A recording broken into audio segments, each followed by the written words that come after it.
Ya,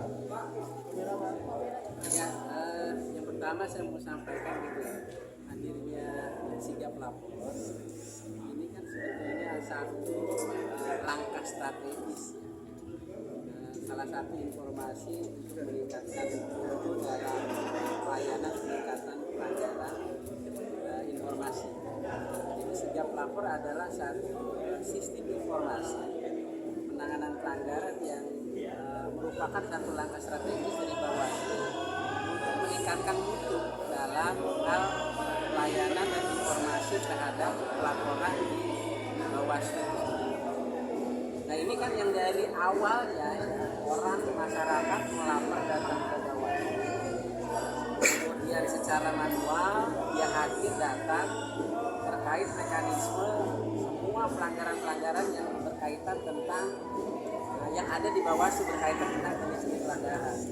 Apakah itu bukan pelanggaran pidana, pelanggaran administrasi, kemudian pelanggaran etik, dan bahkan juga pelanggaran hukum lainnya. Mereka datang ke Bawaslu. Nah karena memang Bawaslu punya terobosan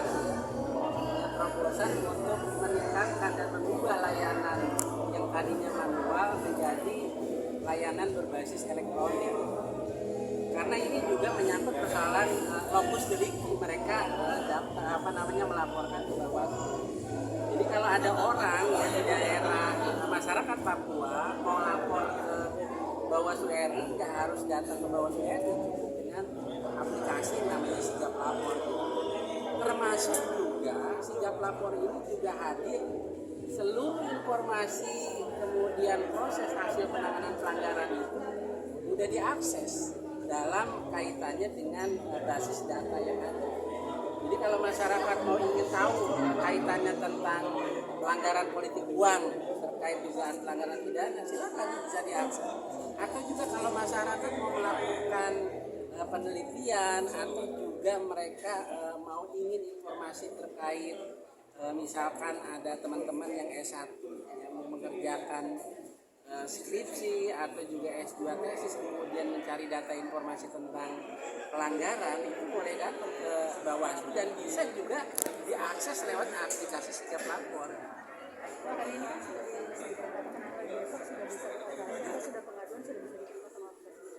Ya, kalau itu masih dalam proses karena kita punya waktu 6 bulan ke depan untuk memanfaatkan ya waktu tersebut ya. Kemudian juga kalau hasil penanganan pelanggaran ya misalkan kemarin sudah karena PKPU sudah mengeluarkan PKPU 3 terhadap tahapan pelanggaran administrasi misalkan itu sudah bisa diakses berkaitan tentang hasilnya, tetapi dalam proses penggunaan sigap lapor sambil kita mensosialisasikan kepada masyarakat, kepada peserta pemilu juga kepada teman-teman agar ini memudahkan masyarakat dalam layanan informasi ya, berbasis elektronik mudah diakses oleh masyarakat itu sendiri, terutama Bawaslu ini pengawas pemilu untuk meningkatkan kepercayaan Bawaslu ya, seperti juga dalam rangka meningkatkan apa yang disampaikan visi Bawaslu sendiri dalam rangka meningkatkan layanan berbasis informasi. Artinya target 6 bulan ke depan ini sudah bisa dioptimalkan. 6 bulan ke depan karena memang kalau tahapan kampanye ini masih 1 tahun lagi, jadi kita sudah cukup ya menyiapkan sebelum 1 tahun terkait aplikasi sigap lapor ini sehingga masyarakat itu lebih mudah dan lebih mengakses ya. Kemudian juga basis data ya di seluruh Indonesia kita mau mencari data informasi hasil penanganan pelanggaran tinggal klik wilayah tertentu nanti akan berubah.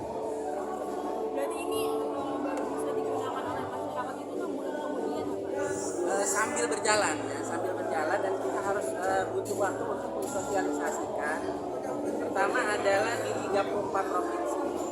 Kemudian yang sudah berjalan dari 514 ada 187 yang sudah tersosialisasi kepada teman-teman yang ada di kabupaten karena ini butuh jaringan ya, kemudian juga butuh akses dan sebagainya sehingga hal tersebut harus bisa tersosialisasi di 514 kabupaten kota. Pak, penegakan Pak, artinya kan misalnya ada yang melapor soal pidana aja ya, berarti alat buktinya ini diinput di aplikasi tersebut apa gimana teknisnya? Iya, bisa diinput ya, karena memang nanti mekanismenya itu sesuai dengan apa namanya lokus deliktinya.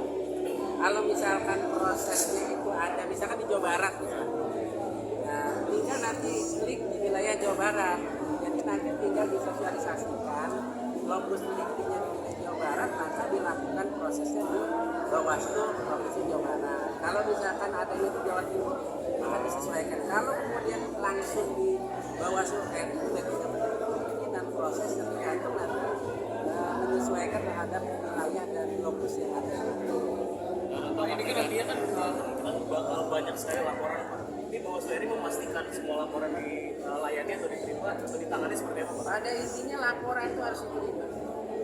Sehingga Bawaslu punya waktu 2 hari untuk melakukan proses kajian awal seperti sebagaimana diatur di Bawaslu tentang temuan dan laporan ya, di pasal 9 ayat 1 dilakukan kajian awal untuk memenuhi persyaratan formil atau materi. Kalau misalkan sudah memenuhi syarat materi ya dilakukan registrasi. Dalam proses registrasi Bawaslu punya waktu 7 hari ketika dibutuhkan waktu 7 hari itu pun kalau pemilu. Tapi kalau kaitannya dengan pemilihan maka punya waktu 3 hari ketika dibutuhkan itu tambah 2 hari. Tapi karena ini aplikasi sigap lapor ini sebenarnya untuk dalam rangka menghadapi penyelenggaraan pemilu dan apa namanya serentak 2024. Aplikasi sigap itu sendiri berapa megabyte yang untuk mendownloadnya? Untuk aplikasi sigap lapor sendiri berapa megabyte untuk mendownload? Kalau megabyte itu secara teknis ya, tapi paling tidak apa namanya tidak mencapai megabyte yang lebih besar. Kadang mungkin hanya beberapa lembar saja ya, kecuali nanti di pembuktian ya, kan syarat materialnya itu harus ada saksi. Kemudian juga harus ada bukti yang bisa disampaikan kepada Bawaslu. Kita itu tidak sendiri, kita bersama kepolisian dan kejaksaan masuk dalam sentra penegakan hukum. Siap Pak Fuad, terima kasih.